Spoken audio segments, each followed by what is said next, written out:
भारत और अमेरिका के बीच में ट्रेड डील हो गई है। इतना गुपचुप तरीके से ये ट्रेड डील की गई है और एकाएक उसको जिस ढंग से उसको दुनिया के सामने प्रकट किया गया है, किसी को कुछ भी खबर नहीं थी, क्योंकि बहुत सारे राउंड की वार्तालाप ऑलरेडी हो रही थी। नया शिष्टमंडल भारत आने वाला था जो कि इसी के बारे में बात करता, लेकिन शाम को 7:30-8 बजे कल शाम को ये चीजें होना शुरू हुई और रात में करीब 12 बजे तक ये अनाउंसमेंट भी हो गया कि भारत और अमेरिका के बीच में ट्रेड डील हो गई है। ये काफी ज्यादा पसोपेश पैदा करता है ट्रेडर के लिए भी। यद्यपि बाजारों में आज आपने तेजी देखी है, उसकी हम बात करेंगे इस वीडियो में कि आखिर इसका असर कहां तक होगा, किन जगहों पर, क्योंकि आज तो आपने हर जगह तेजी देख ली, लेकिन ये क्या लगातार जारी रहेगा, इन सभी की चर्चा करेंगे हम इसमें। लेकिन अगर आप इस ट्रेड डील को जरा ध्यान से देखिए, समझने की कोशिश करिए, तो ये ट्रेड डील एक प्रकार से भारत को दी गई डील है, की गई डील नहीं है। इसका अर्थ क्या है? भले ही इसको फादर ऑफ ऑल डील बोला जा रहा हो, मदर ऑफ ऑल डील अभी आपने 2 दिन पहले ईयू के साथ कर लिया हो, इतना ज्यादा मदर फादर वाली डील हो रही है, लेकिन मार्केट उस ढंग से बिहेव नहीं करेगा।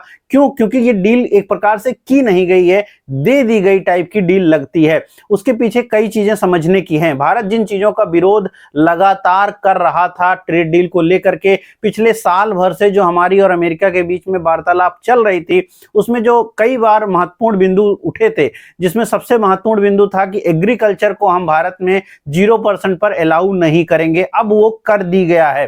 भारत में अमेरिका से आने वाले सभी उत्पादों पर 0% का टैक्स लगाया गया है। 0% के टैक्स का अर्थ ये हो गया कि वो सभी पहलू, चाहे उसमें आप डेयरी की बात करिए, पिछली बार डेयरी को लेकर के विवाद था, प्रधानमंत्री मोदी जी ने भी ये बात कही थी कि भारत के किसानों के हितों का वो ध्यान रखेंगे, 0% टैरिफ नहीं होगा। 0% आज की डेट में टैरिफ रहेगा अब आने वाले वक्त में, डेयरी उत्पादों के ऊपर, कृषि उत्पादों के ऊपर, हर एक चीज जो आप अमेरिका से आएगा। इवन जहां पर हम टेस्ला की गाड़ियां खरीदते थे, भारत में जब गाड़ी आती हैं तो 100% टैरिफ था, उसको घटा के 80% किया गया था। वहां पर भी अभी क्लियरिटी नहीं है, लेकिन ये माना जा रहा है कि 0% टैक्स रहेगा।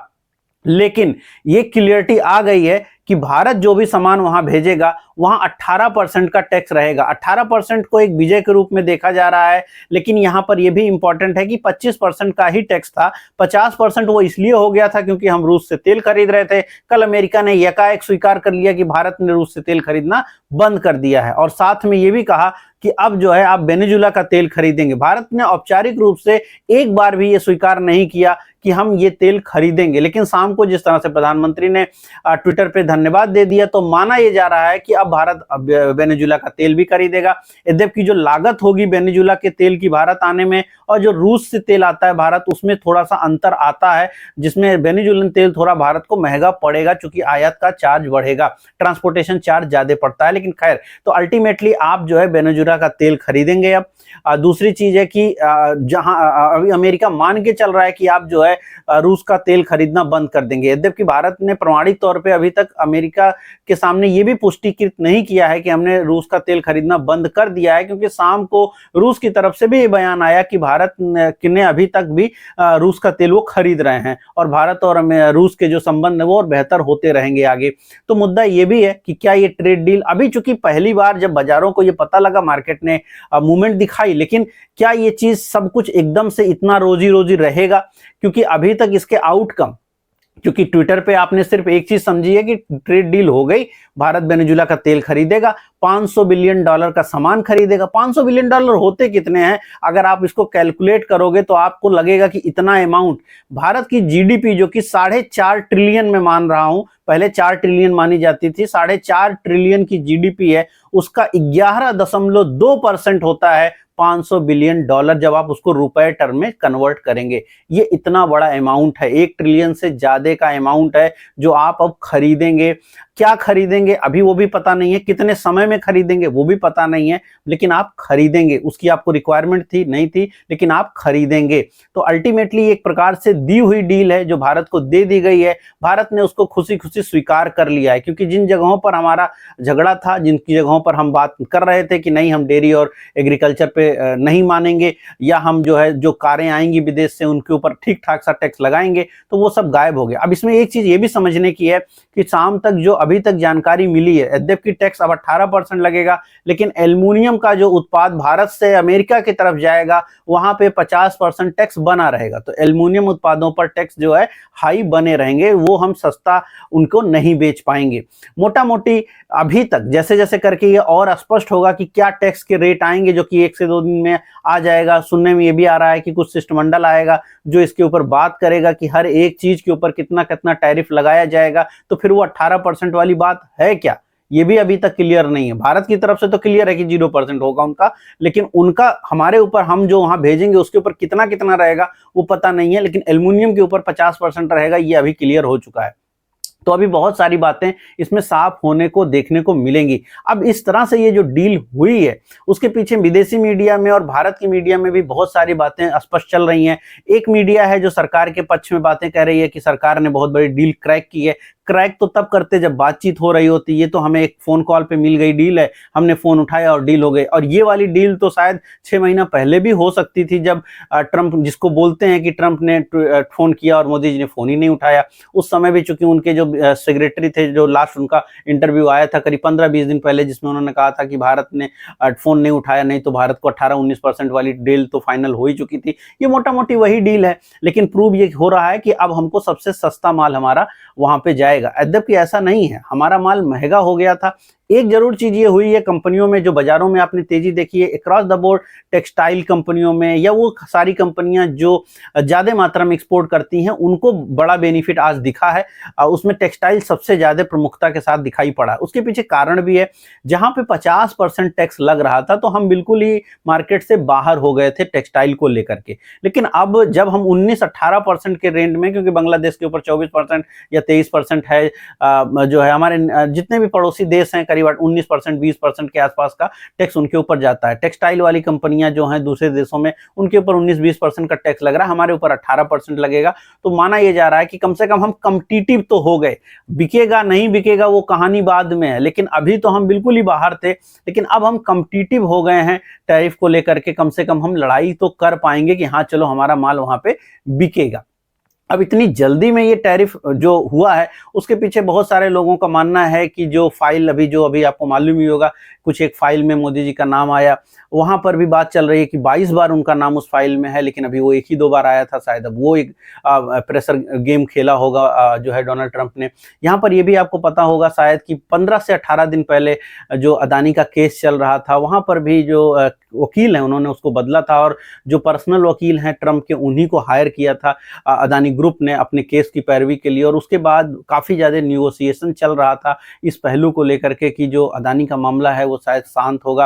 आउट ऑफ कोर्ट भी सेटलमेंट की बात भी चल रही थी, तो अब हो सकता है वो भी होता हुआ दिखाई पड़े। और इस पूरे के पूरे परिप्रेक्ष्य में ये सब बातें विदेशी मीडिया में भी उठाई जा रही हैं। सही है गलत है जो भी है वो अब नहीं आएगा बाहर, और लेकिन हाँ ये भी सत्य है कि अब हमारी डील उनके साथ हो चुकी है।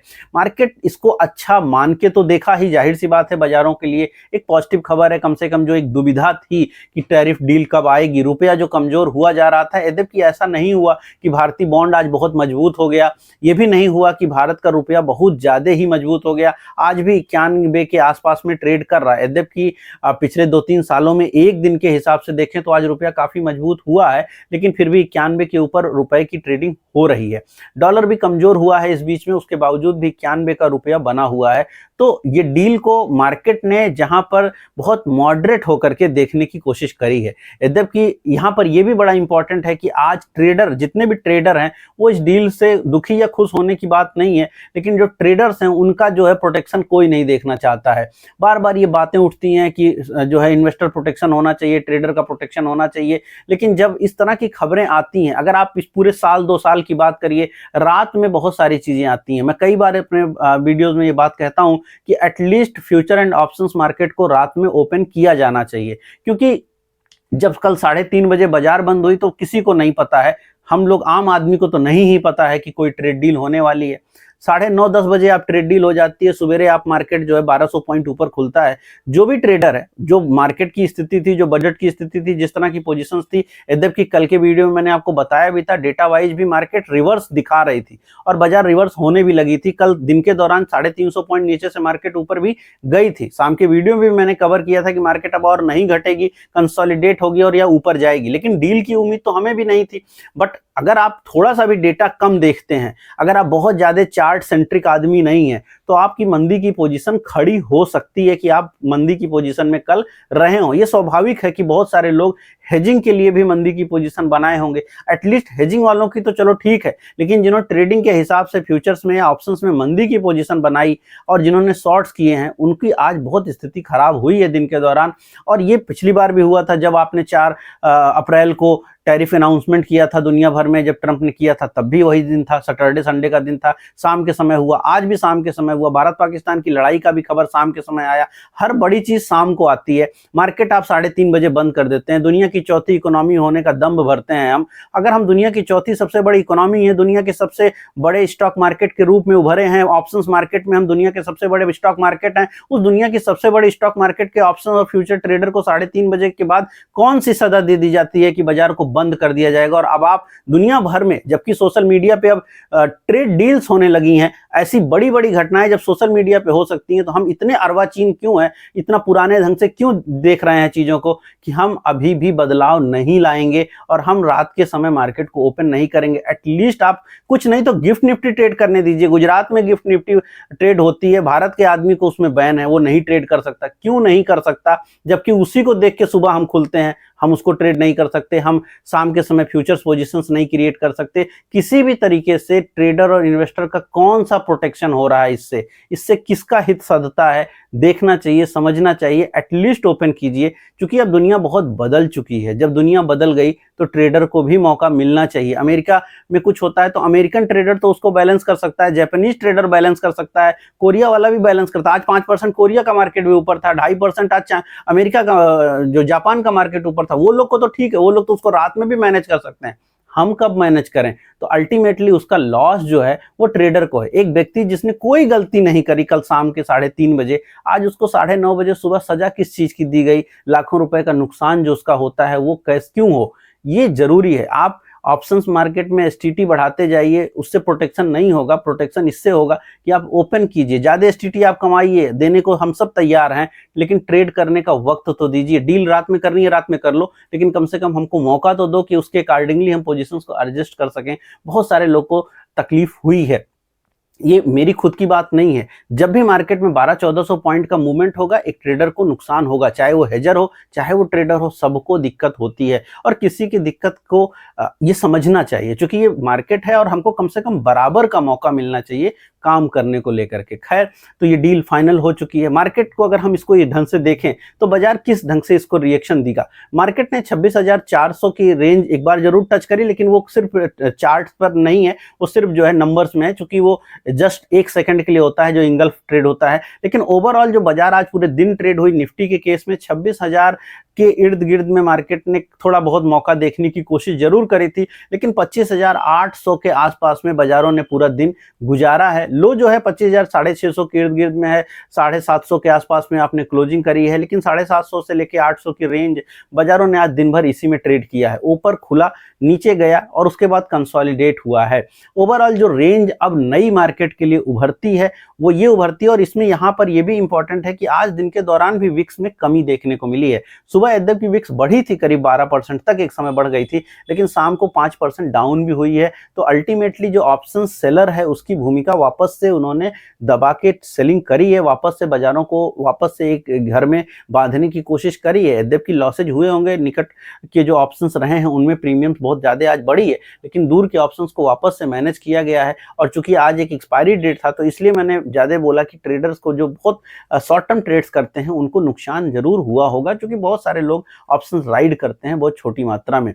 गलत या सही की बात नहीं है, बट हाँ अब मुद्दा ये है कि लेवल की बात करिए तो आपका मार्केट अब यहाँ पर जबकि हम 25,700 750 की रेंज में है, तो ऊपर के साइड में अभी भी देखिए डर तो बना ही रहेगा कि रिजल्ट किस तरह से आएंगे, डील में क्या क्या निकल के आएगा। अभी तो एक फौरी तौर पे हमको बता दिया गया है कि अमेरिका से जो सामान आएगा 0, भारत से जो सामान जाएगा 18% और 500 बिलियन का हम खरीदी कर लेंगे।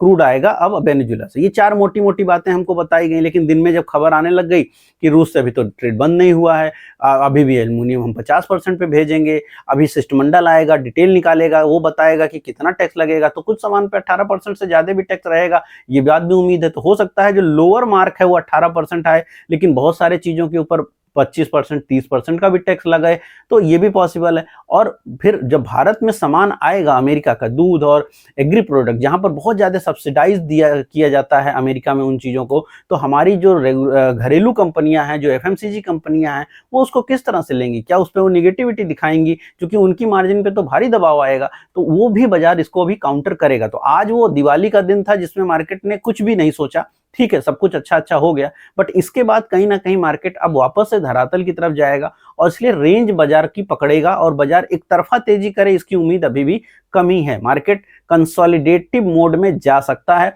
बस ये है कि जो बैंड कल तक मुझे नीचे 24,500 और 25,400 की लगती थी, वो बैंड जो है अब अपर बैंड में आ गया, जहां पर लोअर आपका सपोर्ट जो होगा वो 25,200 की रेंज पकड़ेगा और ऊपर जो रेजिस्टेंस होगा वो 26,200 पकड़ेगा। तो 25,200 26,200 की अब ये जो रेंज है, इस रेंज में मार्केट ट्रेड करेगा, जो कि नई रेंज होगी, जो अपर बॉडी के स्ट्रक्चर पर रेंज बनेगी। अपर पूरे के पूरे जो मार्केट है, पूरा का पूरा जो कंसोलिडेशन हुआ है था पिछली बार भी, तो उसके अपर बॉडी की यानी अपर साइड में हम ये पूरा का पूरा ट्रेड करेंगे। और कोशिश ये रहेगी कि 1000 पॉइंट में मार्केट, जब तक ये रिजल्ट जो आ रहे हैं, चूंकि रिजल्ट सीजन चल रहा है, तो रिजल्ट किस तरह से आ जाएंगे सारे के सारे और किस तरह से ये ट्रेड डील के आउटकम निकलेंगे, उनको जब तक मार्केट पूरी तरह से पचा नहीं लेगा, तब तक कोई एक साइड का ब्रेकआउट या ब्रेकडाउन नहीं होगा। लेकिन हाँ, अगर सब कुछ बहुत अच्छा रहा और फिर थोड़ी सी स्थिति बेहतर रही, तो फिर मार्केट ऊपर की साइड में ब्रेकआउट करेगा। एक जो डर की भावना थी, जो साल भर सवा साल से चल रही थी ट्रेड डील को लेके, वो जरूर छट गई है। एक बार को जो एक्स्ट्रा टैक्स भी लगा था वो छट गया है, तो कंपनियों की मार्जिन को लेकर सुधार होने की उम्मीद जो है वो बन गई है। किसी भी कारण से ट्रेड डील हुई हो, किसी भी स्थिति की ट्रेड डील हुई हो, जरूर कुछ एक सेक्टर को नुकसान तो होगा, कहीं ना कहीं भारत पर दबाव रहेगा, लेकिन एटलीस्ट ट्रेड डील हो गई है। और जो ट्रेड डील हो गई है, तो उसका जो एक जो बर्डन था ट्रेडर के ऊपर और बहुत सारी कंपनियों के ऊपर, वो जरूर दूर हो जाएगा। अब चूंकि वो दूर हो जाएगा, तो उसका असर ये होगा कि मार्केट थोड़ा सा फ्रीडम फील करेगा, नए निवेशक भी बाजारों में आने की तरफ थोड़ा सोच पाएंगे, वो जो चीजें होंगी उससे थोड़ी सी बेहतरी होगी और एफआईआईज का मूड शायद थोड़ा बदलाव देख पाए। शायद एफआईआईज को भी थोड़ा लगे तो उन्होंने सेलिंग कम करना शुरू करें। बाइंग करेंगे ये तो कहना अभी कठिन है, लेकिन सेलिंग अगर रोक दे थोड़ी, तो फिर मार्केट के लिए थोड़ा और बेहतर जरूर होता हुआ दिखाई पड़ेगा। तो उम्मीद ये है कि अब इस ट्रेड डील के बाद बाजार थोड़ा कंसोलिडेटिव रहेंगे। यद्यपि जो आज का उछाल हो गया वो इंपॉर्टेंट है। अब कल का जो लो था, इवन या जो बजट के दिन का लो था, जो कि नीचे आपने 24,600 के आसपास में रखा था, तो वो लो इंपॉर्टेंट हो गया। ऊपर की साइड में 26,200, अपर बैंड 25,200 26,200, इसमें हमारी मार्केट जो है अगले कुछ दिन गुजारती लग सकती है। एक तरफा तेजी का मोड अभी नहीं है, क्योंकि अगर एक तरफा तेजी का मोड होता तो आज हम डेज लो के इर्द गिर्द में आके क्लोज ना करते, डेज हाई के इर्द गिर्द में जाके क्लोज करते। यद्यपि आज हमने जो क्लोजिंग दिखाई है वो डेज लो की तरफ, यानी सुबह अगर हम खुले 26,300, मान लेते हैं आप 26,000 पे खुले और वहां से लेके आप नीचे की तरफ गए और 25,700 के इर्द गिर्द में आपने क्लोजिंग करी है, ना कि आपने 26,200 के इर्द गिर्द में करी है। तो अल्टीमेटली आप थोड़ा नीचे की तरफ झुके हैं, यानी मार्केट के ऊपर थोड़ा सा प्रेशर बना हुआ है। और जब तक ये पूरा रिजल्ट नहीं आ जाता और जब तक पूरा डिटेल नहीं आ जाता इस ट्रेड डील की, तब तक मार्केट थोड़ा तो दुविधा में रहेगा, यानी कंसोलिडेटिव मूव आपको बाजारों में आगे भी देखने को मिलेगा। उम्मीद कर रहा हूं वीडियो पसंद आई होगी, लेकिन एक चीज जरूर है कि इस पूरे के पूरे संरचना में डेटा ने काम करके दिखाया। कल के वीडियो में मैंने आपको ये बताया था कि मार्केट गिरेगा नहीं, क्योंकि वो डेटा था, मेरे सामने चार्ट था और चार्ट को मैंने आपको सामने रीड करके दिखाया था, क्योंकि मुझे तो नहीं मालूम था कि कोई ट्रेड डील हो रही है, लेकिन चार्ट की रीडिंग में ये साफ दिख रहा था कि market consolidative to upper mode में जाएगी, यानी जो सेलिंग की पोजीशन है वो क्लोज कर लेना। अगर सेलिंग नहीं किया था, कल शाम को सेलिंग की पोजीशन नहीं थी, तो आज की मार्केट में आप नुकसान नहीं करेंगे एटलीस्ट, और कम से कम अगर गेन नहीं करेंगे तो। और वो बहुत ज़रूरी थी, या सेलिंग की पोजीशन कम कर लेने का मार्केट था, ये तो क्लियर कट जो है कल बाज़ारों में दिखाई पड़ने लगा। तो चार्ट और डेटा इस तरह से अगर आप रीड कर रहे हैं, तो आपको बेनिफिट होता है, और कम से कम अगर बेनिफिट नहीं होता तो जो ह्यूज लॉसेज हैं, वो आपके ज़रूर बचते हैं, जो कि मैंने कल आपके सामने रखा था। क्योंकि कल के मार्केट को देख कर के ये समझ पाना कि अब मार्केट गिरेगा नहीं, रिवर्स करेगा या ऊपर जाएगा, काफ़ी कठिन था। भाई माइक्रो लेवल पे डेटा देख कर के और चार्ट देख कर के ही वो समझ आ रहा था, जो कि मैंने आपके सामने रखा था। और इसीलिए मैं कह रहा हूँ कि चार्टिंग समझिए, सीखिए। और अगर आप मेरे से सीखना समझना चाहते हैं, तो मेरी बैचेज जो है 16 फरवरी से स्टार्ट हो रही है, चार्टिंग की बैचेज स्टार्ट हो रही हैं। अगर आप जानना चाहते हैं, सीखना चाहते हैं, ज़रूर मैसेज कीजिए, व्हाट्सएप कीजिए, देखिए उसमें क्या चीज़ें हैं, पूरा सिलेबस समझिए, और मेरी कुछ एक वीडियो ज़रूर आप देख पाएँगे, जिसमें आपको समझ आएगा कि एग्ज़ैक्टली मैं उसमें क्या बताऊँगा, किस तरीके से बताऊँगा। इन्वेस्टिंग, स्विंग ट्रेडिंग, हर एक चीज़ हम उसमें कवर करेंगे, उसमें एफ-एन-ओ कवर नहीं है, बट पूरा डिटेल आप ले लीजिए। और अगर चार्ट आप सीखना चाहते हैं, चूँकि एफ-एन-ओ करने से पहले भी आपको चार्टिंग ज़रूर जानना चाहिए, तो ज़रूर सीखिए। और अगर आप सीखते हैं, तो व्हाट्सएप कीजिए, और सारी जानकारी आपको मिल जाएगी। उम्मीद कर रहा हूँ वीडियो पसंद आएगा, उम्मीद कर रहा हूँ कि आप ज़रूर मेरे साथ जुड़ेंगे। मैं मिलूँगा कल नए वीडियो में। इस वीडियो में इतना ही। धन्यवाद।